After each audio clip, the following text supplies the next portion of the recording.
Are you rolling? Can you see me? I cannot see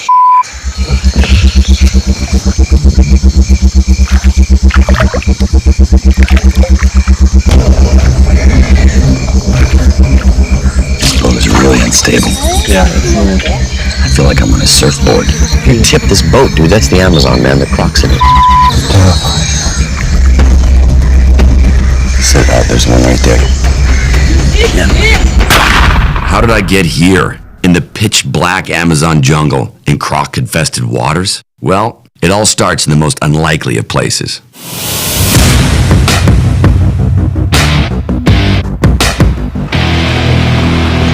I'm Todd Carmichael, and I just followed one of the world's most famous chefs to Rome. Are you, Hollywood? This, of course, is Chef Mario Batali. TV star, best-selling author, original Iron Chef America. Mario built a multi-million-dollar empire of Italian food, products, and restaurants all over the world by setting the highest standards and being tough as balls. You know, there's this crazy guy, Todd, who has this coffee company called La Colombe, and he has been stalking me. If stalking means I've been trying to pitch the guy for the last 10 years, then yep, I've been stalking him. Yo, crazy! I'm gonna give you 5 minutes to give me your pitch. Okay. And that's it. What I want is for Chef Batali to attach his name to a new Italian espresso that'll be the best my company has ever created. But to understand that, you need a little backstory. 20 years ago, I started with nothing and built my company from the ground up. I'm a guy who hunts coffee in the world's most dangerous places for the most demanding names in the business. The pay is good if I get the coffee home. His name and my coffee would be a powerhouse in retail. But Mario is no easy sell. All right, you got 5 minutes for the pitch. 5 minutes. You set the clock? We don't need to. You'll know. Okay. I admire what you do. What you do is you look at ingredients and you look at technique and you bring it from Italy and you bring it to the United States. And we could do this with espresso. I'm going to find the ingredients that we love and we're going to use the Roman technique. And we're going to create that experience in the United States. Where I'm going is up into the Amazon, to a region so remote it takes 3 flight connections from Rio to get there. So why do I have to take a 20-hour trip to find high-quality coffee in a country that produces the most in the world? What was once an area filled with small plot farmers has been taken over by giant mega farms we not so affectionately refer to as Big Agro. In a major land grab, Big Agro burned down thousands of miles of pristine rainforest and planted acre after acre of industrialized crops, all mechanically harvested. They own absolutely everything: the roads, the farms, the utilities, and they operate outside of any laws or restrictions. They've pushed the small plot farmers deep into the jungle, living amongst the drug runners to defend their livelihood, their land, and their lives.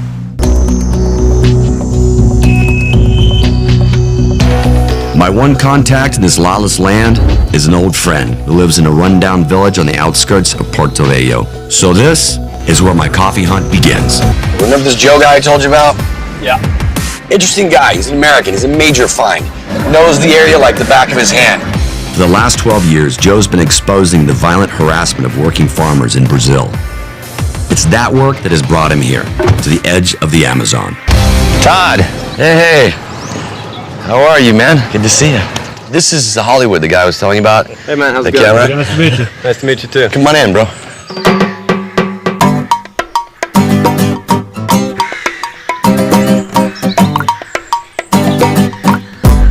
Oh my, look at that. This is lunch? Yep. This is pintado, pulled right out of the tributary behind the shack. It's worth waiting for. I know how you feel about fish, man. I'm sorry. Yeah, not a big fan. Maybe they'll have some bread or something for you. Yeah, exactly. This prehistoric-looking river monster has bones so thick they have to cut it with a frickin' bandsaw. But Joe promises that the meat isn't nearly as tough. It smells delicious. It's called moqueca. It's a fish stew. Wow, it's beautiful.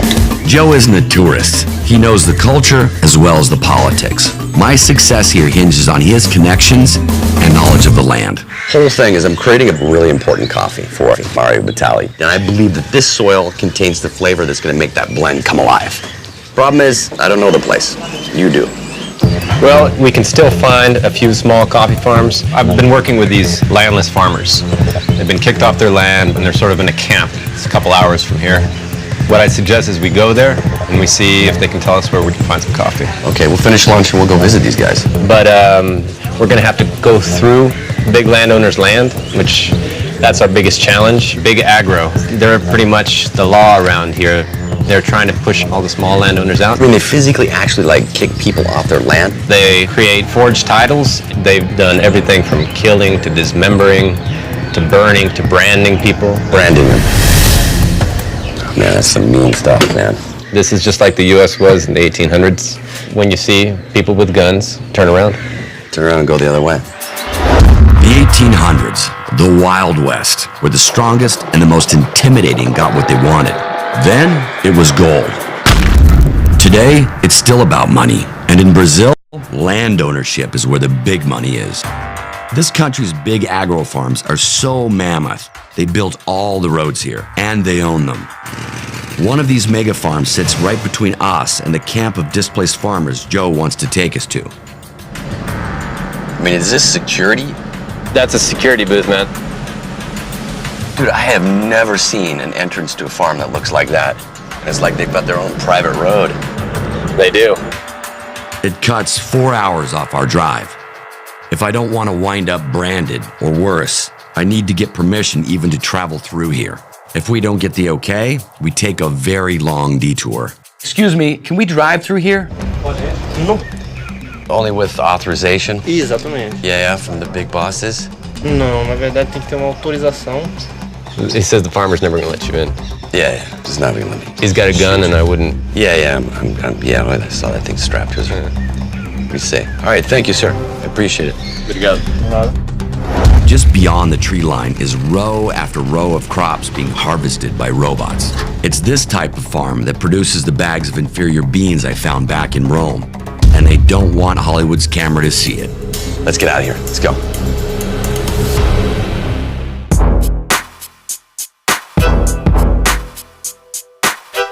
It's a little different than the usual, huh? Usually just kind of walk right onto the farm.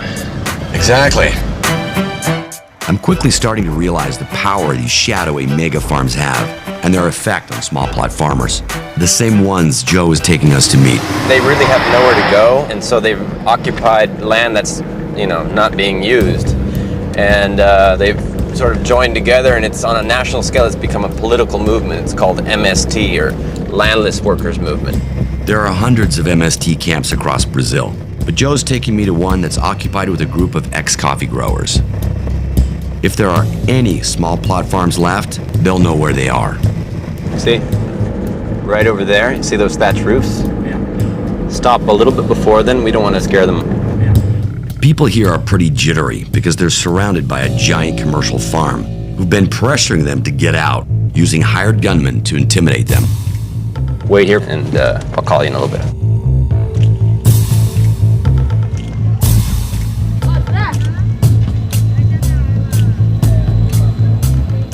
You see the differences? It's almost dramatic. And to your right, you see the grass huts, thatched roofs, and the jungle behind it. Communal living like a small village. Literally right across the road is big agro. Right across the road. These are the guys that are harassing them, trying to push them off the land. Frickin' giant prairie. That right there is the enemy.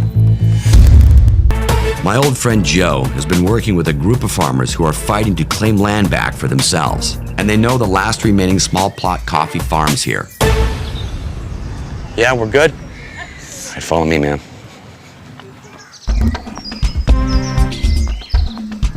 About 120 families live in this camp.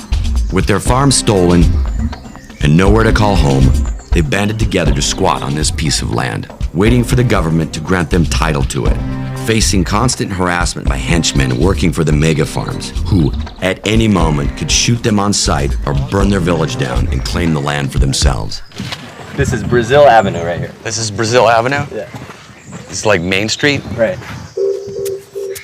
Ronaldo is a former farmer who has decided to live here and stand up to big agro.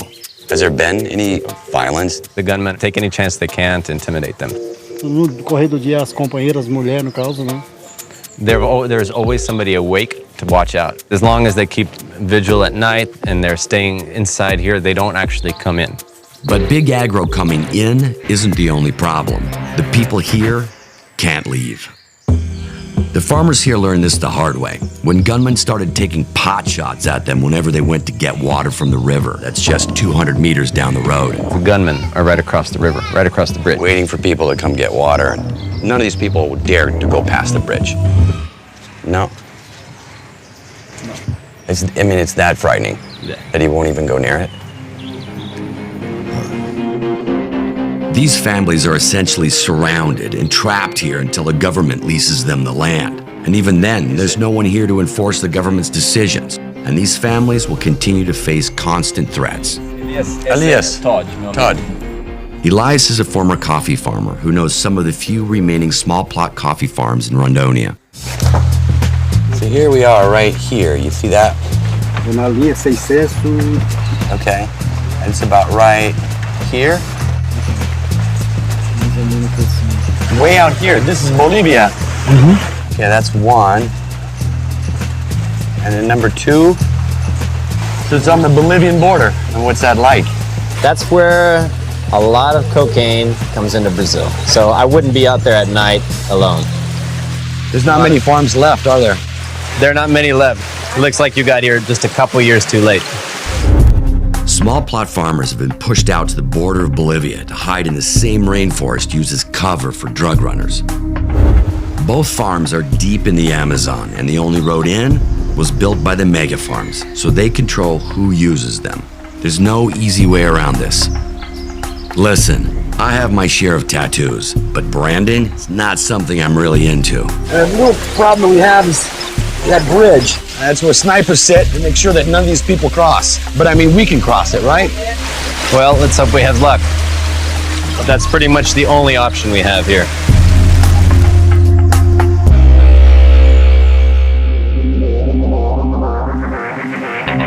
I need access to this road, but I can't be foolish. Crossing my fingers and driving past the gunman hoping we don't get shot just won't cut it. But Joe has a plan.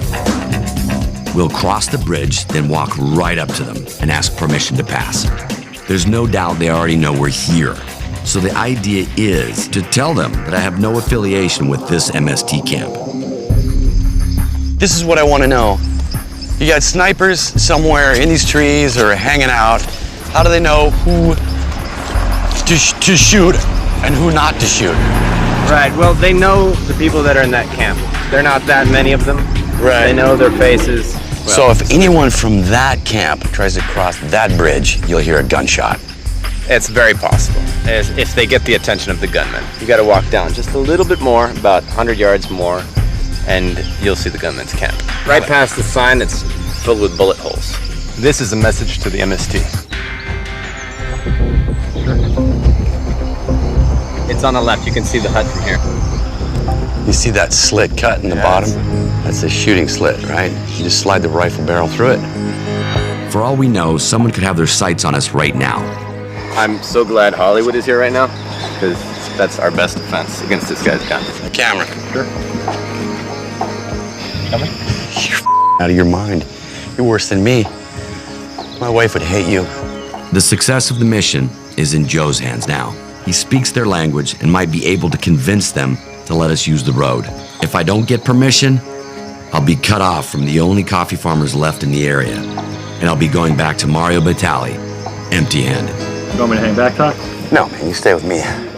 Oh yeah, this time you want me with you?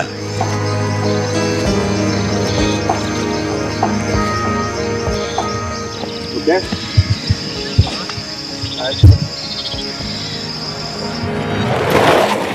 Todd, turn around. What the hell's that? Just had a gun. We just walked directly into the line of fire, knowing that if things go badly, there are no police around to save our asses. It's all in Joe's hands now.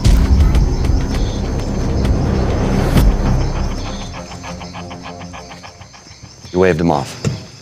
We're good to go? We're okay, but we need to get out of here before sunset. But they had a good look at our faces, right? Yeah. I gotcha. Thanks, man. I appreciate it. It's amazing how fast that went down. As soon as we crossed that bridge, we were surrounded. You got kahunas, man.